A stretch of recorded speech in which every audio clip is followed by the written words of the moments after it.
Hello mga kababayan ko sa Pilipinas, si Bishop Arnel here of Victory Church of God of Fredericksburg, Virginia, USA. At maraming salamat po sa inyong patuloy na pagkikilig at pagsubaybay sa ating one-year Bible reading for the year 2024. At ngayon po ay day 115 ng ating Bible reading. Halina po kayo at basahin po natin ang salita ng Diyos sa araw na ito. 1 Chronicles chapter 10. Dinigman ng mga Filisteo ang mga Israelita, kaya't ang mga Israelita ay nagsitakas at marami sa kanila ang namatay sa bundok ng Gilboa. Si Saul at ang kanyang mga anak ay inabutan ng mga Filisteo. Pinatay ng mga Filisteo sina Jonathan, Abinadab at Melquisa, ang mga anak ni Saul. Napakatindi ng labanan sa palibot ni Saul at nang siya'y makita at panain ng mga manunudla, si Saul ay malubhang nasugatan. Dahil dito, sinabi ni Saul sa tagapagdala ng kanyang mga gamit, pandigma, saksakin mo na ako upang hindi na ako abutang buhay ng mga pagganong iyan at paglaruan pa nila. Ngunit tumanggi ito sapagkat natatakot siyang gawin ito. Kaya't binunot ni Saul ang kanyang espada at sinaksak niya ang sarili. Nang makita ng tagapagdala na nagpakamatay si Saul, ganun din ang ginawa nito sa kanyang sarili. Kaya't sabay-sabay na namatay si Saul, ang kanyang 3 anak na lalaki at lahat ng kanyang mga kamag-anak. Nang makita ng mga Israelitang nasa libis na tumakas na ang hukbo ng Israel at nang mabalita ang napatay ni Saul at ang mga anak nito, nilisan nila ang kanilang mga bayan at tumakas na rin. Kaya't nang dumating ang mga Filisteo, dito sila nagkuta. Kinabukasan nang puntahan ng mga Filisteo ang kanilang mga napatay upang samsaman, natagpuan nila sa bundok ng Gilboa ang bangkay ni Saul at ng 3 niyang anak. Hinubaran nila si Saul, pinuguto ng ulo at kinuha ang kanyang mga gamit pandigma. Pagkatapos nagpadala sila ng mga sugo sa buong lupain upang ibalita sa mga Filisteo at sa kanilang mga Diyos-Diyosan ang kanilang tagumpay. Ang mga gamit pandigma ni Saul ay dinala nila sa templo ng kanilang mga Diyos-Diyosan at ang ulo niya ay isinabit nila sa templo ng kanilang Diyos na si Dagon. Subalit nang mabalitaan ng mga taga Jabes Gilead ang ginawa ng mga Filisteo kay Saul, nagtipon-tipon ang mga magigiting na mandirigma at kinuha nila ang bangkay ni Saul at ang kanyang mga anak. Dinala nila ang mga ito sa Jabes at dooy inilibing sa ilalim ng malaking puno. 7 araw silang nag-ayuno bilang pagluluksa.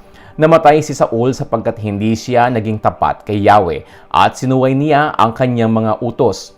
Sumangguni pa siya sa kumakausap ng espiritu ng namatay na sa halip na kay Yahweh. Kaya siya ay pinatay ni Yahweh at ibinigay ang paghahari kay David na anak ni Jesse. 1 Chronicles chapter 11. Ang buong sambayan ng Israel ay nagpunta kay David sa Hebron. Kami ay dugo ng iyong dugo at laman ng iyong laman, sabi nila. Nang panahong hari sa Saul, pinangunahan mo ang hukbo ng hari ng Israel sa pagkikipaglaban at ibinabalik mo silang muli. Sinabi siya sa iyo ni Yahweh na iyong Diyos ang ganito, ikaw ang magiging pastol ng aking bayang Israel. Ikaw ang mamumuno sa kanila. Lahat ng pinuno ng Israel ay pumunta sa Hebron at sa harapan ni Yahweh ay gumawa si David ng kasunduan sa kanila. Binuhusan nila ito ng langis at itinanghal na hari ng Israel. Kaya't natupad ang sinabi ni Yahweh sa pamamagitan ni Samuel. Ang Jerusalem na nooy tinatawag na Jebus ay sinalakay ni Haring David at ng mga Israelita. Ngunit sinabi sa kanya ng mga Jebuseo na hindi siya makakapasok sa lungsod. Gayunman, pumasok din si David at nakuha nito ang kampo ng Zion. Kaya't kilala ngayon ang lugar na iyon na lungsod ni David. Bago nila pinasok ito, sinabi ni David, ang unang makapatay ng isang Jebuseo ay gagawin kong pinuno. Ang unang nangahas umakyat sa kampo ay si Joab na anak ni Zeruias. Kaya siya ang ginawang pinakamataas na pinuno ng hukbo. Doon tumira si David sa kampo, kaya tinawag ang lugar na iyon na lungsod ni David. Pinalawak niya ang lungsod sa palibot nito mula sa Milo. Samantalang itinayong muli ni Joab ang ibang bahagi ng lungsod. Lalong tumatag ang paghahari ni David sapagkat pinatnubayan siya ni Yahweh ang makapangyarihan sa lahat. Ito naman ang mga pinuno ng mga magigiting na tauhan ni David na sa tulong ng buong Israel ay nagpalakas at nagpatatag ng kanyang kaharian sa pangako ni Yahweh. Una sa lahat ay si Jesobeam, isang Hakmonita. Siya ang pinuno ng pangkat na 3. Kahit nag-iisa, nakapatay siya ng 300 kaaway sa pamamagitan lamang ng kanyang sibat. Ang pangalawa ay si Eleazar, isa sa tinaguriang tatlo. Siya ay anak ni Dodo na isang Ahohita. Si Eleazar ang kasama ni David sa Pasdamim nang mapalaban sila sa mga Filisteo sa isang bukid ng Sebada. Natakot noon ang mga Israelita at sila'y tumakas, ngunit tumayo si Eleazar sa gitna ng bukid at nakipaglaban. Sa ginawang ito, napatay niya ang mga Filisteo at nagtagumpay sa tulong ni Yahweh. Minsan nang ang mga Filisteo ay nagkakampo sa kapatagan ng higante, 3 sa 30 mga pinuno ng Israel ang bumaba sa kampo ng David, malapit sa yungib ng Adulam. Nooy nasa isang kuta si David. Nasakop naman ng isang pangkat ng mga Filisteo ang Bethlehem. Minsan ay buong pananabik na nasabi ni David, may magbigay sana ng tubig sa akin mula sa balon sa tabi ng pintuang papasok sa Bethlehem. Nang marinig ito, sumugod agad ang 3 magigiting na kawal, lumusot sa hanay ng mga Filisteo at kumuha ng tubig. Ngunit hindi ito ininom ni David. Sa halip, ibinuhos niya ito bilang handog kay Yahweh. Sinabi niya, hindi ko maiinom ito sapagkat para ng dugo nila ang aking ininom. Buhay ang tinaya nila sa pagkuha nito. Ito ang isa sa mga kagitingan ginawa ng 3. Si Abisai na kapatid ni Joab ay nakapatay ng 300 kaaway sa pamamagitan ng sibat, kaya lalo siyang kinilala ng buntog na 30 na kanyang pinamumunuan. Siya ang pinakamatapang sa 30 kaya naging pinuno ng mga ito. Ngunit hindi niya napantayan ang 3 mandirigma. Kabilang din sa mga kinilalang kawal si Benaiyas na anak ni Joaidang taga Kabsil. Siya naman ang pumatay sa 2 mandirigma sa Moab at lumusong sa balon, minsang minsang taglamig at pumatay sa liyong naroon. Siya rin ang pumatay sa higanteng Ehipsyo na 2.5 metro ang taas at may armas na isang sibat na ang hawakan ay napakalaki. Sinagupan niya ito na ang hawak lamang niya ay batuta, ngunit naagaw niya ang sibat. Ito na rin ang ginamit niya sa pagpatay sa higante. Dahil sa mga ginawang ito, siya ay nakilala rin tulad ng 3. Nangunguna siya sa 30, ngunit hindi rin niya nahigitan ang kagitingan ng 3. Siya ang ginawa ni David na pinuno ng kanyang mga bantay. Ito pa ang ilan sa mga magigiting na kawal ni David. Asahel na kapatid ni Joab, Elhanan, anak ni Dodo na mula sa Bethlehem Samot, na taga Harod, Heles na taga Pelet Ira, anak ni Ikwes na taga Tekoa, Abiezer na taga Anatot, si Bekay na taga Husa, Ilay na taga Maharay na taga Netofad Heled, anak ni Baana na taga Netofa, Rim, Itay, anak ni Ribai na taga Gibeah sa Benjamin, Bananayas na taga Pirataod, Huray na mula sa kapatagan ng Gaas, Abiel na taga Arba, Asmavet na taga Bahurim, Eliaba na taga sa Albon, Hasem na taga Gezon, Jonathan, anak ni Sage na taga Arar, Ahiam, anak ni Sakar na taga Arar din, Elifal, anak ni Hefer na taga Mekera, Ahias na taga Pelon, Hesro na taga Carmel, Anaaray, anak ni Evzai, Joel, kapatid ni Nathan Mibbar, anak ni Hagri, Zelek na taga Amnon, na Ariana na taga Berot, taga-dala ng sandata ni Joab, Ira at Gareb na taga Jatir, Urias na Hiteo, Zabad, anak ni Alai, Adina, anak ni Siza, na isang pinuno sa angkan ni Ruben at may sariling pangkat ng 30 tao, Hanan, anak ni Maaka, Jehoshaphat na taga Mitan, Uzias na taga Asteroth, Sama at Jeriel, mga anak ni Hotam na taga Aroer, Jediel at Joha, mga anak ni Simri na taga Eliel na taga Mahaba, Jeribai at Josavia, mga anak ni Elnaam, Itma na taga Moab, Eliel, Obed at Jesael na mga taga Zoba.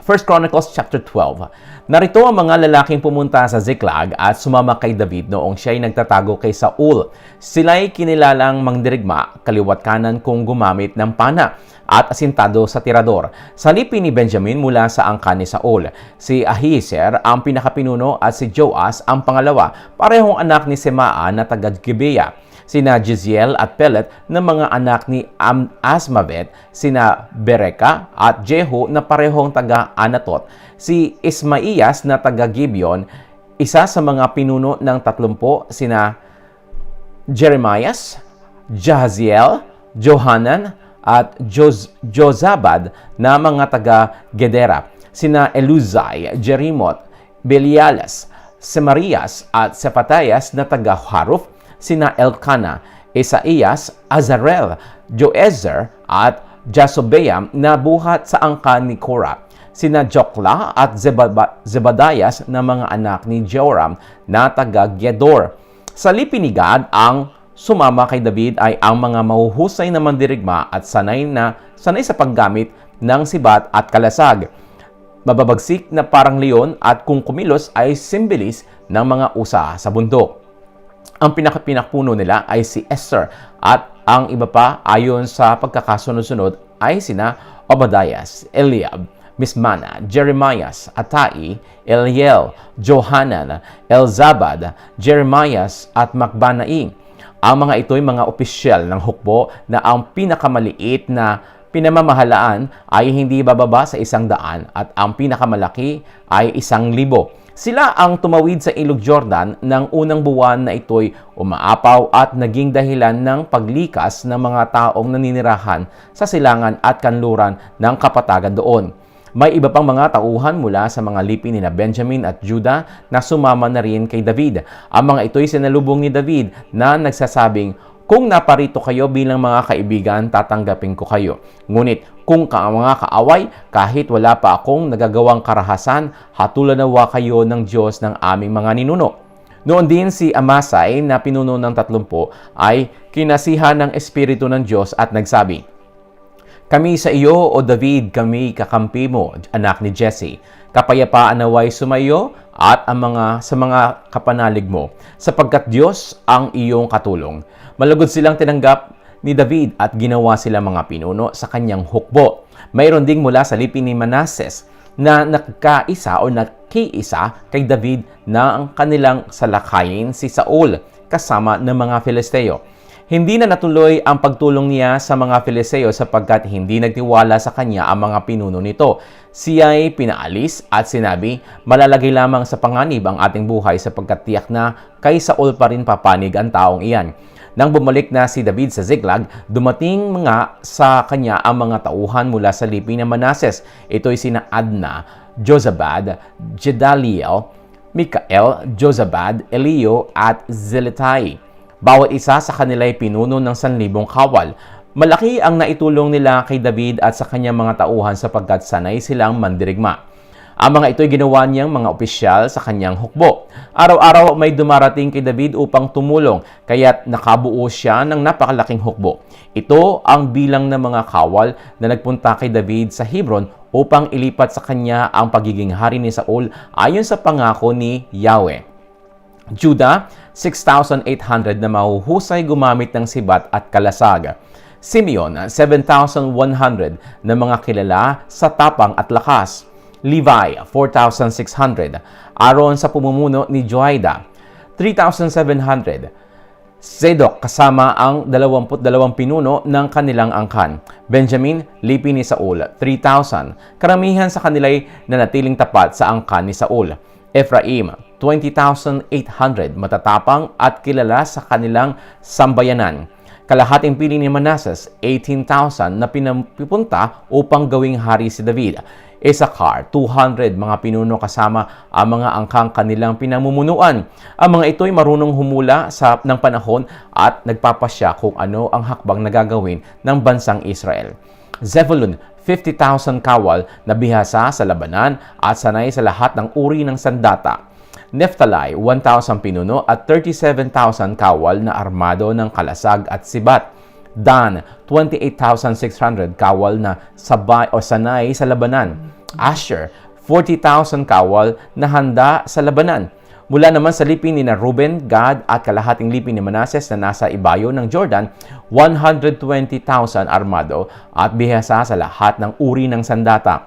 Ang lahat ng ito ay handang makipagdigma at nagpunta sa Hebron na nag-iisa ang layunin. Gawing hari ng Israel si David. 3 araw silang kumain at uminom na kasama ni David sapagkat sila'y ipinaghanda roon ng kanilang mga kababayan. Maging ang mga taga-kalapit bayan ng Isakar, Zebulun at Nephtali ay nagdala sa kanila ng pagkain. Dumating sila roon, nadala ang mga asno, kamelyo, bisiro at toro at sari-saring pagkain tulad ng harina, igos, mga kumpol ng tinuyong ubas, alak, langis, mga toro at tupa. Nagkaroon ng malaking pagdiriwang sa buong Israel. At ito po ang salita ng Diyos para sa araw na ito at maraming salamat po sa inyong patuloy na pagsubaybay at pagtangkilik at pagpalain po kayo ng ating Diyos na buhay at banal sa pangalan ng Panginoon Jesucristo at sa pamamagitan ng Espiritu Santo. Ito'y aking panalangin para sa inyo. Amen at Amen.